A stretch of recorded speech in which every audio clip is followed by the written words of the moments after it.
गुरुदेवताय नमः स्वाहा। मेरी जिंदगी का मुझे है सहारा। यशोदा जी ने चावल रखे हुए थे, कन्हैया से अंजलि भर के चावल लाए। का लो, गोपियां हंसने लगी। का कन्हैया इससे क्या होगा, ये तो एक मुट्ठी भी नहीं है, हमारा तो बड़ा परिवार है, ये तो मेरे लिए भी पूरा नहीं है। कन्हैया ने जय बद्री विशाल, जय बद्री विशाल।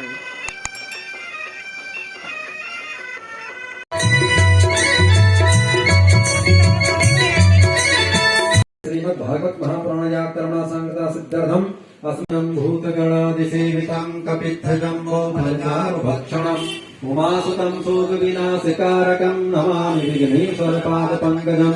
नमो देव्यै महादेव्यै शिवायै सततं नमः। नमः प्रकृते भद्रायै नियतापमता स्मताम् भूर्भुवस्वागणेशाम्बिकयो दिव्यम् अनिर्दिष्टानमद्भुतम्। कुण्डाय नमः आवाहयामि स्थापयामि पूजयामि। यावत् कर्म समाप्ति स्यात् तावत् त्वं सुस्थिरो भवः। सर्वोपचारार्थे गन्धाक्षरपुष्पाणि प्रार्थयेत्। ये च कुण्डेभ्यपुरुष भगवान् की ततो ब्रह्मा आवाहनं संकल्पः। ओम प्रज्ञानं प्रथमं पुरस्तात् श्रीमतः सुविचोरेण आवाह संधया उपमा सरिष्टाः सतस्य योनिवस ब्रह्मणे नमः।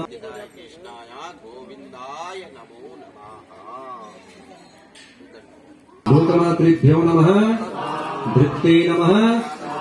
पुष्टे नमः। पुष्टे नमः। आत्मनः कुलदेवताय नमः स्वाहा।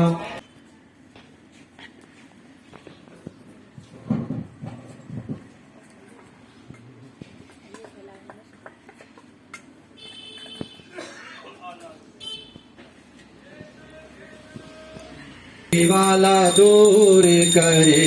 ओम जय जगदीश हरे। जो ध्यावे फल पावे। दुख बिन से मन का स्वामी, दुख बिन से मन का सुख संपत्ति घर आवे। श्याम सुंदर घर आवे। कष्ट मिटे तन का। ओम जय जगदीश हरे। मात पिता तुम मेरे शरण गाहूँ मैं किसके। स्वामी शरण गाहूँ मैं किसके। तुम बिन और न दूजा। प्रभु बिन और न दूजा। घास करूँ मैं जिसकी। ओम जय जगदीश हरे। तुम पूर्ण परमात्मा तुम अंतर्यामी। स्वामी तुम अंतर्यामी। पार ब्रह्म परमेश्वर तीन परमेश्वर तुम सबके स्वामी। ओम जय जगदीश हरे। तुम करुणा के सागर तुम पालन करता। स्वामी तुम पालन करता। मैं मूर्ख खल कामी मैं सेवक प्रभु स्वामी। कृपा करो भरता। ओम जय जगदीश हरे।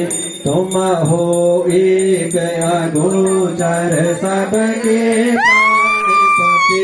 स्वामी सबके प्राण बंदगी का मुझे है सहारा। तेरी बंदगी का मुझे है सहारा। तेरी बंदगी का जिस पर गुजारा। मेरी जिंदगी का जिस पर गुजारा। मेरी जिंदगी का मुझे है सहारा। तेरी बंदगी का मुझे है सहारा। तेरी बंदगी का जिस पर गुजारा। मेरी जिंदगी का जिस पर गुजारा। मेरी जिंदगी का मिला मुझको जो कुछ तुम्हीं से मिला है।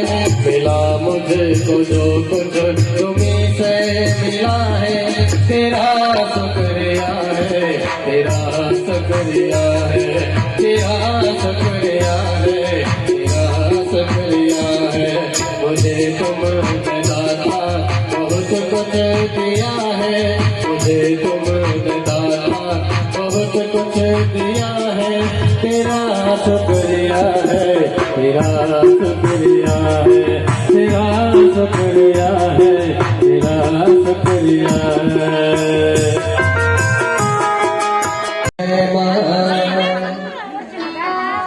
बता नाराज क्यों है माँ, तो इतने दूर क्यों है माँ, बता नाराज।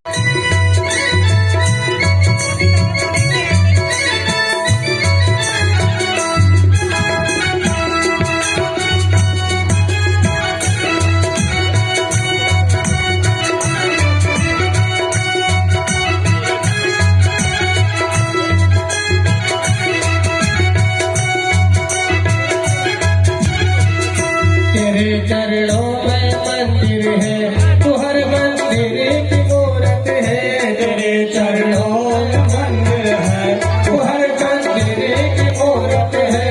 तेरे चरणों में मंदिर है, तू हर मंदिर की मूरत है।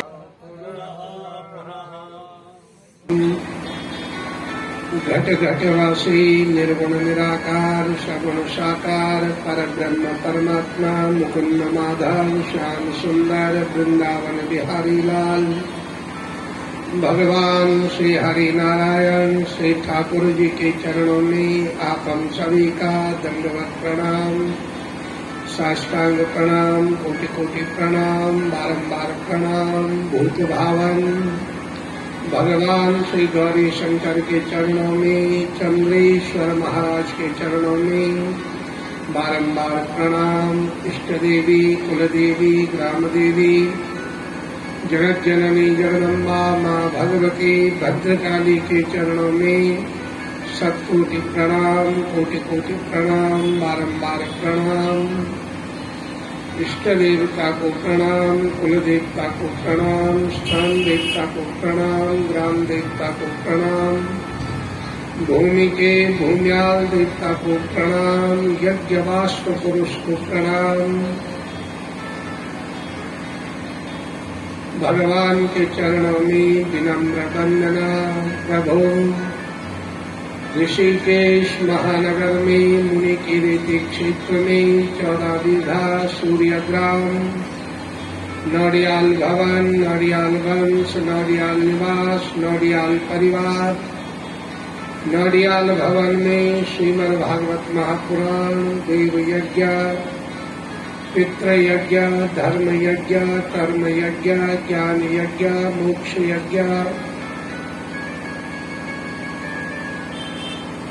नौडियाल परिवार में दिवंगत आत्मा स्वर्गीय श्री कमला प्रसाद जी नौडियाल, स्वर्गीय श्री रामेश्वर प्रसाद जी नौडियाल, स्वर्गीय श्रीमती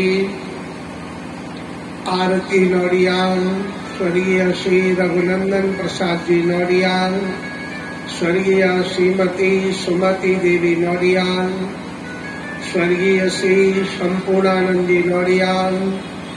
इन सभी दिवंगतों की आत्मा को शांति मिले, सदगति मिले, गोलोक धाम का वास हो, वैकुंठ धाम का वास हो, स्वर्ग धाम का वास हो। नौडियाल परिवार में जितने भी दिवंगत प्राणी हैं, सभी की आत्मा शांत रहे, सभी को भगवान श्री विष्णु के चरणों में स्थान मिले। देव यज्ञ कर्मकारी, पितृ यज्ञ कर्मकारी नौडियाल वंश, नौडियाल परिवार फले फूले, दीर्घायु रहे, उन्नति करे, तरक्की करे, सतबुद्धि में रहे। शुभ कर्म सत्कर्म इस कुल में, इस खानदान में, इस परिवार में समय समय पर संपन्न होते रहे। पितरों की छाया माया बनी रहे। ये वंश वृक्ष कमला प्रसाद नौडियाल जी का ये वंश, ये परिवार सदा सर्वदा सुखी रहे, सत्कर्म इस कुल खानदान में संपन्न होते रहे। ये वंश वृक्ष, ये वंश लीला नित्य निरंतर आगे बढ़े, ऐसी भगवान से बारंबार विनती है, प्रार्थना है, अभ्यर्थना है। आनंद कंद भगवान की जय। बोलिए भागवत भगवान की जय।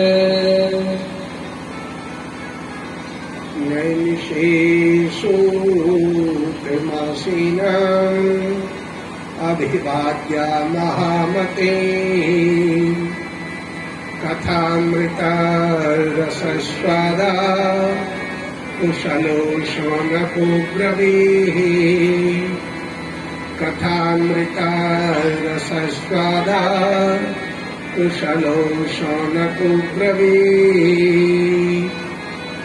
निमिषारण्य में शौनक आदि 88,000 ऋषि मुनि तीर्थ यात्रा पर आए हुए। तीर्थवास हो रहा है, कल्पवास हो रहा है, और इसी परम पवित्र समय पर 88,000 ऋषि मुनि सद्गुरुदेव श्री सूत जी महाराज के मुखारविंद से श्रीमद् भागवत महापुराण का परम पवित्र ज्ञान प्राप्त करते हैं। 28वें द्वापर युग की समाप्ति पर हस्तिनापुर नरेश चक्रवर्ती सम्राट महाराजा परीक्षित गणगंगा के किनारे, तुंगभद्रा के किनारे बरगद वृक्ष की छांव में विराजमान संत शिरोमणि श्री सुखदेव मुनि महाराज के मुखारविंद से श्रीमद् भागवत महापुराण की कथा सुनते हैं। राजन सस्मृत्य सस्मृत्य सुखदेव मुनि कहते हैं, राजा परीक्षित, भगवान और भगवान के भक्तों की जो कथा है, उनका जो दिव्य चरित्र है, उनका जो दिव्य कीर्तन है, बार बार बार बार याद करते रहना चाहिए। राजन सस्मृत्य सस्मृत्य, बार बार भगवान का नाम संकीर्तन होने से, भगवत कृपा से कल्मषाप 28वें कलयुग के जो दोष हमें लगे हुए हैं और 84 लाख योनियों से हमारा तन, हमारा मन, हमारा धन जो दूषित हुआ है, वो 28वें कलयुग में कृष्ण कथा सुन करके शुद्ध हो जाता है। बोलो जय श्री कृष्ण।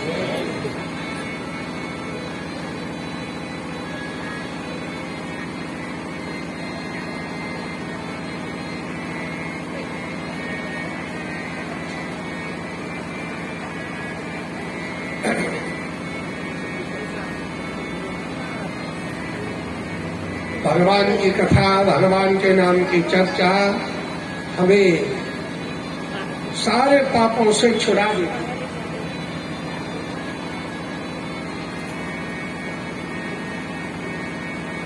तव कथामृतम तप्त जीवन, भगवान की कथा जीवन को तप्त माने पवित्र करने वाली। श्रवण मंगल, जिसने भी सुना उसका मंगल ही मंगल हुआ, किसी का अमंगल नहीं हुआ, क्योंकि भगवान मंगल भवन अमंगल हारी। भगवान का सानिध्य जब प्राप्त होता है ना, तो हमारे तन के, मन की, धन की जो अमंगलता है, भगवान उसे दूर कर देता है। मंगल भवन अमंगल हारी, सारी अमंगलता दूर हो जाती है।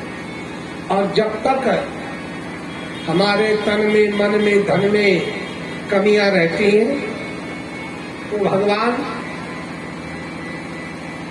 कर्मों के माध्यम से हमारी तन के, मन की, धन की सफाई करते रहते, दुख के माध्यम से। बोलो जय श्री कृष्ण, जय श्री कृष्ण। कल आपने भगवान का दिव्य चरित्र, भगवान का नामकरण और भगवान की बाल ले जाए गोकुल गांव, वृंदावन में भी वही स्थिति, क्योंकि वृंदावन में एक छोटा सा गोकुल गांव बसा हुआ है, नंदगांव बसा हुआ है। तो कृष्ण जी वहां भी घर घर जाकर के माखन मिश्री की चोरी करते हैं।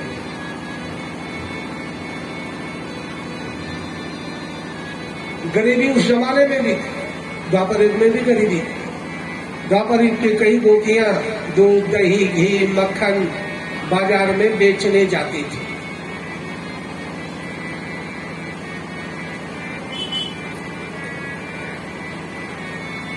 कन्हैया को ये अच्छा नहीं लगता था। कन्हैया चाहते थे कि सारा दूध, दही, घी, मक्खन मेरे घर में आए। तो कन्हैया जी ने क्या किया, ग्वाल वालों के साथ बाजार जाने का जो रास्ता है झाड़ियों में छुप जाते हैं।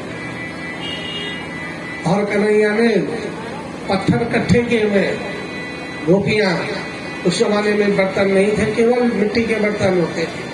एक मटकी में दूध रखा हुआ, दूसरी में दही है, तीसरे में मट्ठा है, चौथे में मक्खन है, पांचवी में घी है, सिर में रख करके बेचने के लिए। दूध ले लो, मक्खन ले लो, दही ले लो, घी ले लो, मट्ठा ले लो, बेचने के लिए आवाज लगाते।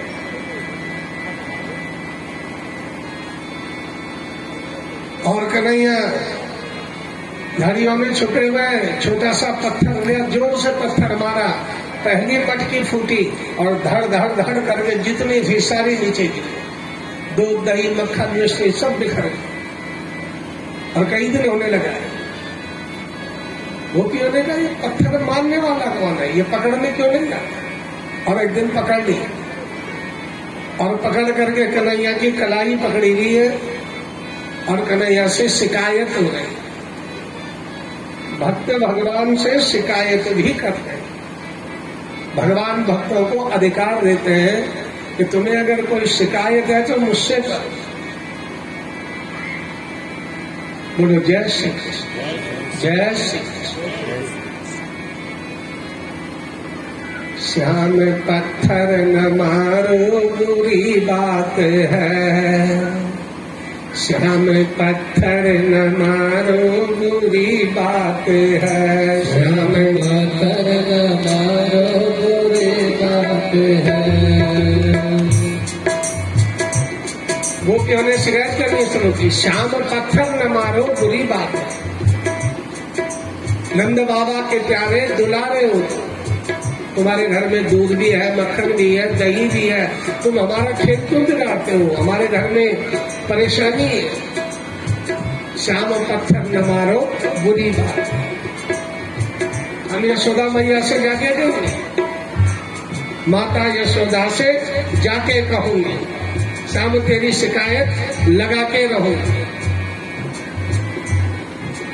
कन्हैया ने कहा बाजार मत बेचो, मेरे घर में लाना बेचने के लिए। क्या तुम्हारे घर में तो ढेर सारा, तुम क्यों खरीदोगे। कन्हैया ने कहा मैं खरीदू। कन्हैया ने कहा मैं खरीदू। अब कन्हैया की वाणी ऐसी है कि रात भर उन गोपियों को नींद नहीं आई। नींद में, सपने में भी कन्हैया की आवाज सुनाई दे रही है, मेरे घर में लाना मैं खरीदूंगा। 5 साथ थी, उन्होंने सलाह की एक दिन देखते हैं इसको कितना खरीदेगा। और एक दिन गोकुल की गलियों में वो 15-20 गोपियां जो बाजार में जाकर के बेचती थी, उन्होंने वो मटकी अपनी सजाई हुई है, 7 मटकी रखी हुई है, एक के ऊपर एक रखी हुई है। और गोकुल गांव में गोपियों का वो आलाप गूंजने लगा, विक्रेतु कामा किल गोपकन्या मुरारी पादार्पित चित्तवृत्ति। विक्रेतु कामा किल गोपकन्या मुरारी नामार्पित चित्तवृत्ति। बोलना था दही ले लो, माखन ले लो, और उनसे मुंह से निकल रहा है कन्हैया ले लो, गोपाल ले लो, कन्हैया ले लो, गोपाल ले लो। बोलना था दूध ले लो, दही ले लो, मक्खन ले लो। विक्रेत कामा किल गोप कन्या मुरारी पादार पित चित्त वृत्ति, जो ध्यावे सो पावे।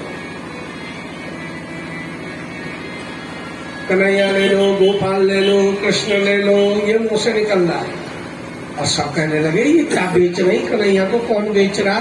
भारी भीड़ हो गई है उनको देखने के लिए। और वो सीधे पहुंची कहा, नंद भवन। विक्रेत कामा किल गोप कन्या मुरारी पादार पित चित्त वृत्ति। मन भगवान श्री कृष्ण के चरणों में अर्पित है। मुरारी पादार पित चित्त वृत्ति।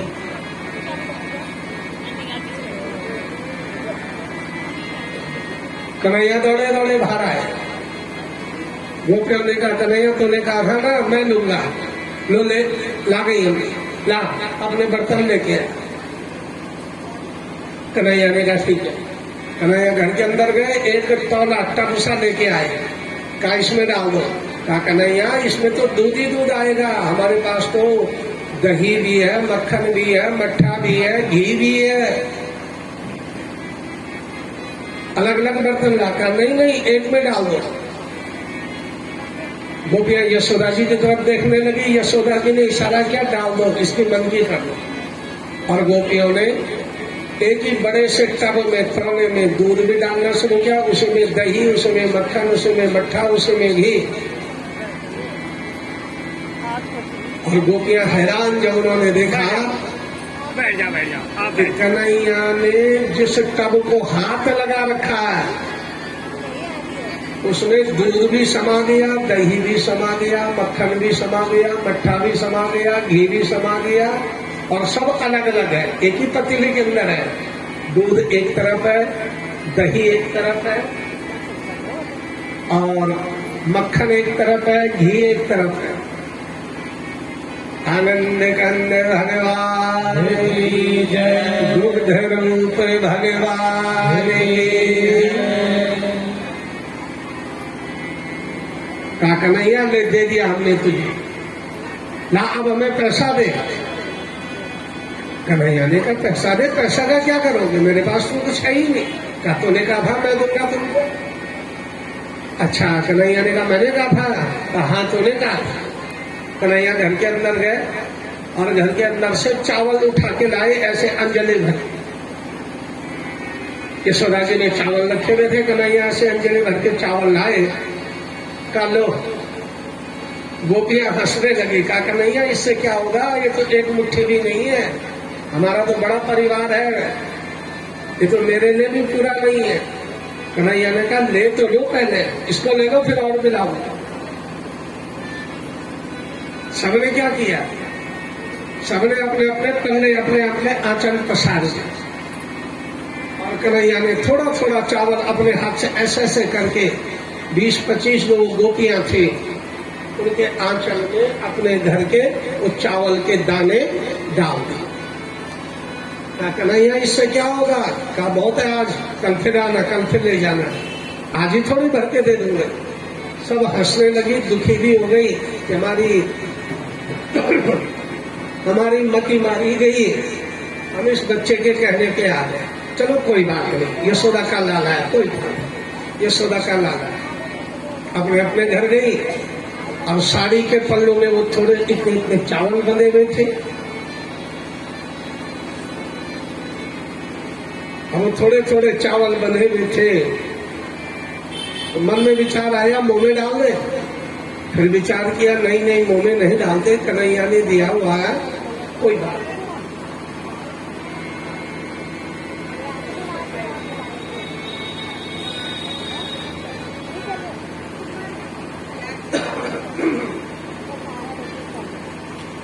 क्या ऐसा करते हैं ना, घर में उस मटके थे बड़े बड़े, आटे का, चावल का, गेहूं का, दाल का, घी का, तेल का, नमक का, मिट्टी के मटके रखे रहते हैं।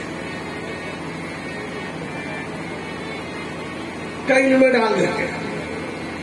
आज का दिन खराब हो गया, आज की दिहाड़ी भी खराब हो गई, भूखा रहना पड़ेगा। कोई बात नहीं, बच्चे के कहने में आ गए, कोई बात नहीं, यशोदा का नाला है। और जैसे वो चावल डाले ना, मटकी भर गई, इतने से बच गया। जितने कन्हैया ने दिए थे वो बच गए। दूसरी, तीसरी, चौथी, पांचवी, छठी, सातवीं, आठवीं, नौवीं, 10वीं, 11वीं, जितने घर में मटके थे चावलों से सब भर गए। और जितना कन्हैया ने दिया था वो उतना बच गया। अन्न रूप भगवान अहम वैश्वानरो भूत्वा प्राणी नाम देहमाश्रिता। भैया क्या नाम था? सुनयना मैया की। ये भी पितरों की बेटी है।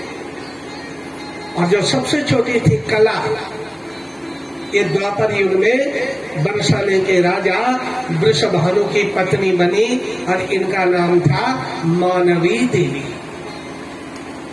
वृषभानु राजा के कुल खानदान में 11 पीढ़ियों से पुत्र ही पुत्र पैदा हुए थे, कन्या पैदा नहीं हुई। तो राजा वृषभानु ने भगवान लक्ष्मी नारायण की तपस्या की। भगवान लक्ष्मी नारायण प्रकट हुए, वरदान मांगने को कहा। तो राजा वृषभानु ने भगवान लक्ष्मी नारायण से कहा कि देहि में तनयाम माता, हे मां भगवती लक्ष्मी,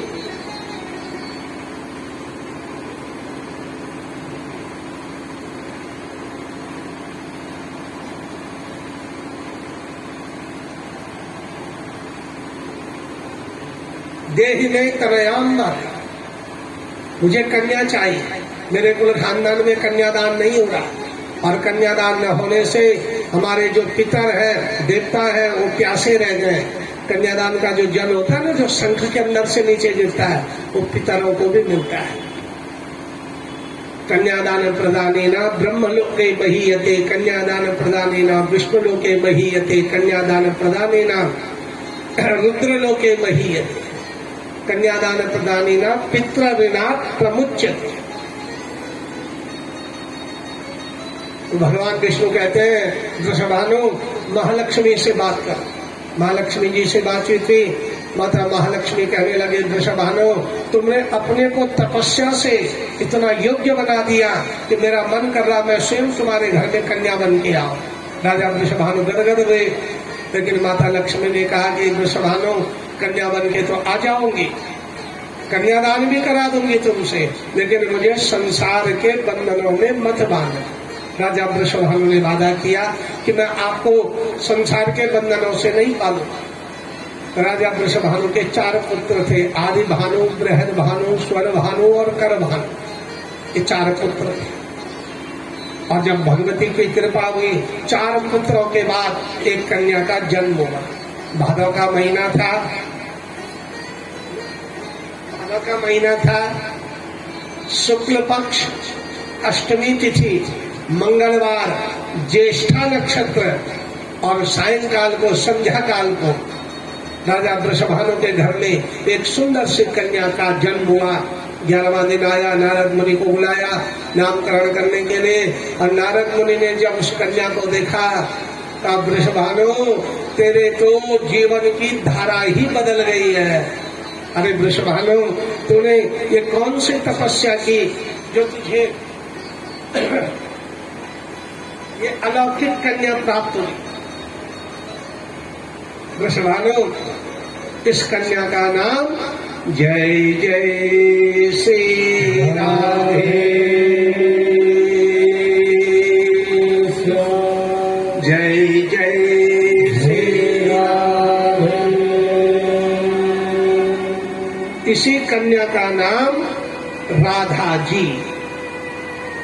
भादव का महीना, शुक्ल पक्ष, अष्टमी तिथि, मंगलवार, ज्येष्ठा नक्षत्र में पैदा हुई है। इसी का नाम राधा रखा गया। ये श्री कृष्ण जी से 1.5 साल पहले आ गई। बलराम जी 2 साल पहले आए, ये 1.5 साल पहले आ गए। कन्हैया राधा जी में जब हास प्रयास हुआ तो कन्हैया जी ने अपने मुख से भी कहा है तू बड़ी मैं छोटा राधिका, तू लंबी मैं छोटा राधिका, तू गोरी मैं काला राधिका, तेरा मेरा मेल न भावे, तेरा मेरा मेल न भावे।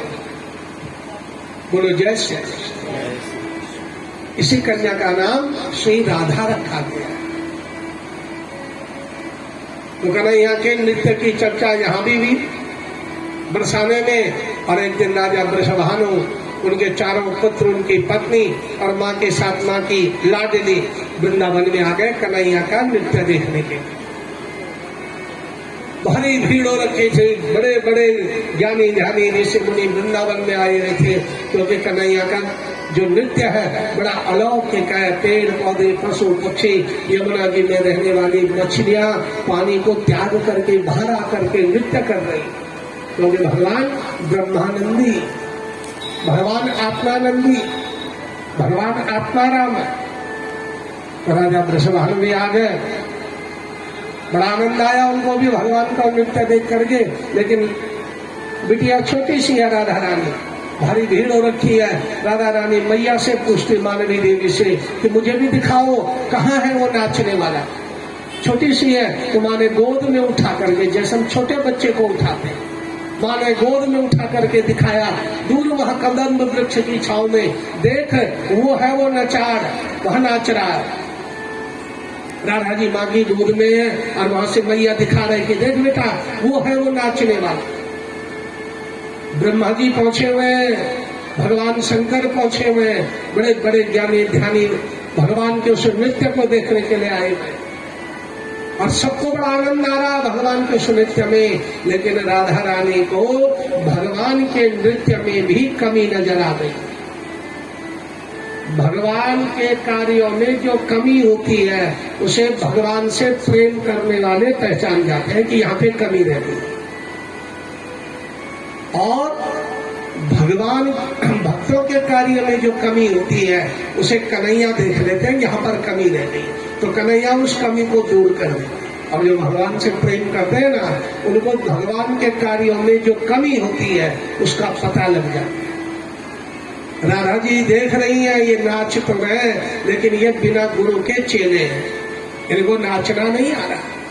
और राधा जी का मन हिलोरे लेने लगा, आगे जाओ और इनको समझाओ, ऐसे नहीं ऐसा।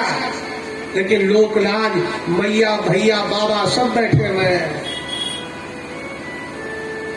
और राधा जी परेशान हो रही है। तो छोटी सी कन्या, लेकिन मन कर रहा है कि मैं वो आगे जाकर के इनको समझा दूं कि ऐसे नहीं ऐसा होना चाहिए। यो में भक्ता समेत प्रिय। अब राधा रानी ने क्या किया, अंतर मन से भगवान को ही याद किया, कन्हैया मुझे अपने पास बुला ले, अगर मैं तेरे समीप आ गई ना तो कन्हैया तेरे नृत्य में जो कमी है इसे दूर कर दो। आप लोग भजन गाते हैं, राधा शक्ति बिना न कोई श्यामल दर्शन पाए, आराधन कर राधे राधे काना भागे आए। ये कोई छोटी मोटी बात नहीं।